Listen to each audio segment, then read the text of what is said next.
welcome to this Money Monday edition of Liquid Lunch on Newsmax TV. I'm John Tobacco, coming to you every day live, Monday to Friday, noon to 1.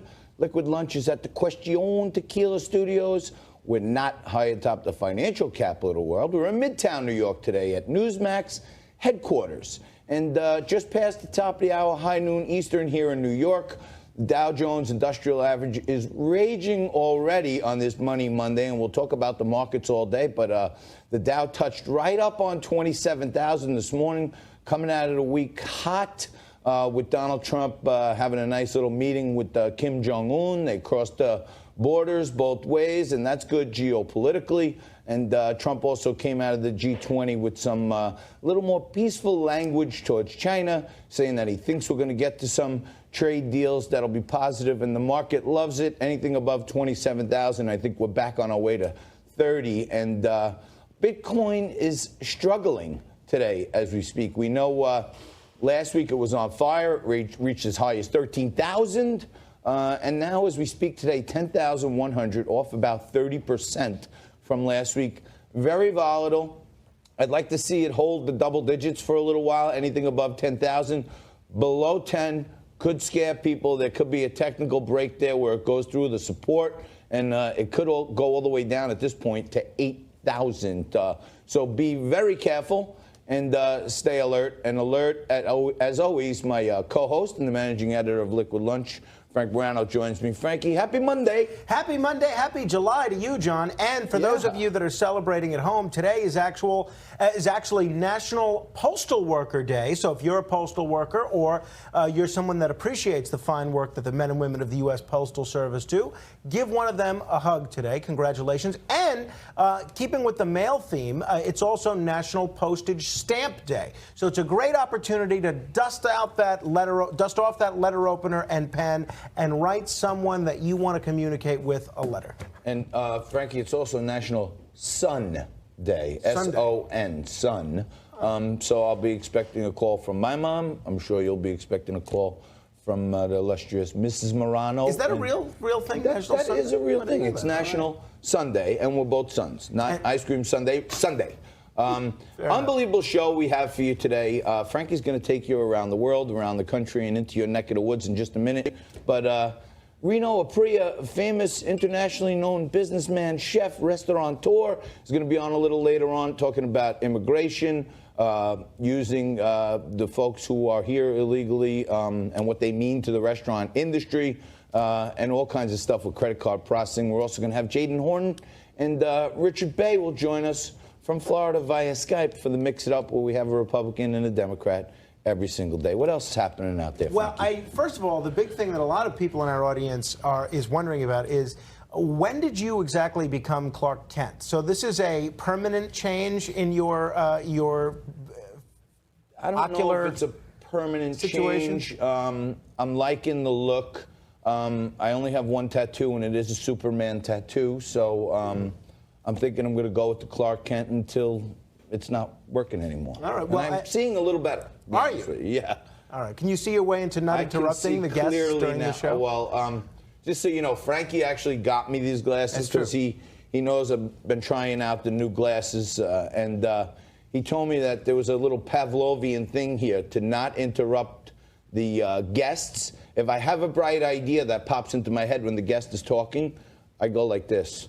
I turn it on, and that's my reminder that I have an idea, but don't interrupt them. Thank you. So there you go. You're welcome. And you're welcome to all the guests that will hopefully now not be interrupted. But you mentioned the situation in the Koreas. That's one of the stories we're following. Let's have a look at all the stories making headlines around the country and around the world.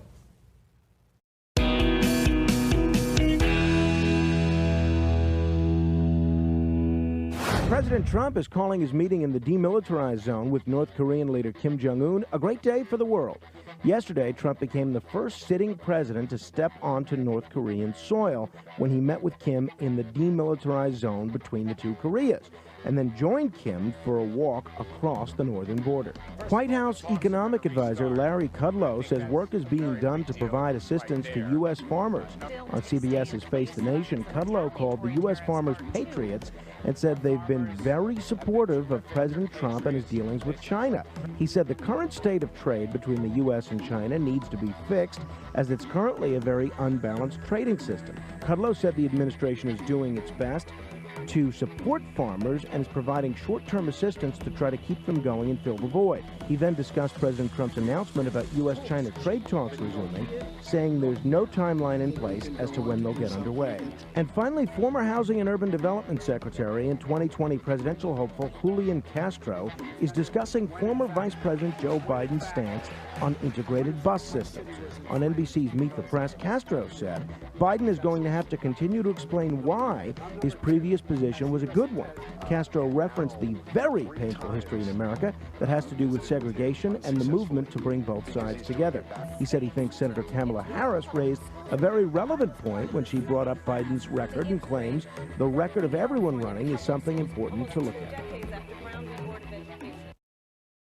Well, Frankie, you cover it all. You cover it quick. I know you're looking on some tweaks and changes. We're going to make the Frankly Speaking even better than ever when we move to the new studio. I can't wait to see what he has in store for you. That's right. But, you know, I'm getting a little tired of this whole Democratic debate crew, the whole 20 of them.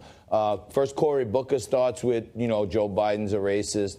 And now Julian Castro is jumping on board, and Kamala's talking about how she was bussed in the second group. I mean, I think, if you ask me, Joe Biden said the perfect thing about himself. My time is up, is what he said in the debate, because he didn't have any answers when Kamala was attacking him. And he said, my time is up. And I think there's a lot more to that than his time was up in that segment. I think his time's up on the stage, and he should exit stage left before the guy comes in like this with the sweeper. Well, look, you know clearly it's looking, I think you've used the phrase before that Joe Biden is having something of a glass jaw. I mean, this has got to be one of the weakest frontrunners we've seen in quite some time. But this is the problem when you nominate candidates that were active politicians back in 1970. Frankie, every candidate is sitting there. They're trying to go over the limit. They're like, Senator, please stop. Senator, your time is up. Senator, this guy was vice president. He's been in the political game. Who cedes back the rest of their time when they're under attack? The bottom line, though, is the issues of 1970 are very different from the issues of 2019. So if you're in a position where you have to defend political positions that you've taken in 1970, in 2019, there's no way to win. We've seen how this has been redefined in terms of the Columbus debate, all those statue debates around the country, even the sexual harassment debate to some extent. There was all sorts of behavior that was considered just part of the normal process back in 1970. And part of that did, yes, include working with segregationist senators that were part of your own party. I guarantee you if Kamala Harris was in the U.S. Senate back in 1970, she would have been behaving very much like Joe Biden was behaving at the time. Well, I don't think she would have had the opportunity to be there based on the color of her skin and being a woman, which is a double knock. But she has the opportunity now, and she really grasped it because on the Democratic side, and we talk to purple people, so we want to hear all voices on this show, the Democrat, the Republican, especially those of us in the middle. But she is rising in the poll from her attack on Joe Biden, and it seems to have resonated with Democratic voters. Yeah, the other person, and I know you're going to get into it in the politics panel, but the other person that seems to have gotten something of a boost from these debates is South Bend Mayor Pete Buttigieg, who has seen just a tremendous uptick in his fundraising numbers since that debate. But the shame of this is, John, is that all this stuff about identity politics and the politics of 1970 and is Joe Biden a racist or does he pal around with racists it really ignores so many of the key issues that are facing the country and the world. That was so much on display yesterday as the president became the first sitting president in American history to actually step foot in North Korea. Now, this is very controversial. It's very difficult to imagine either George Bush or Barack Obama doing something like this while they were president. I'm all for this. The more that we can talk with folks that have nuclear weapons instead of sending mean tweets calling them little rocket man, I think that's a healthy development and brings us a little bit farther away from nuclear obliteration. I mean, I thought you were going to have a clip or something there. We for do. us. Okay. Well, I'm so used to being I'm interrupted. waiting to watch. All right. This was the president. You tell me to stop interrupting. I stop interrupting, and now you're looking at me to talk. This was the president at the demilitarized zone yesterday in the Koreas. I said, hey, I'm over here. I want to call up Chairman Kim. And we got to meet, and stepping across that line was a great honor. A lot of progress has been made.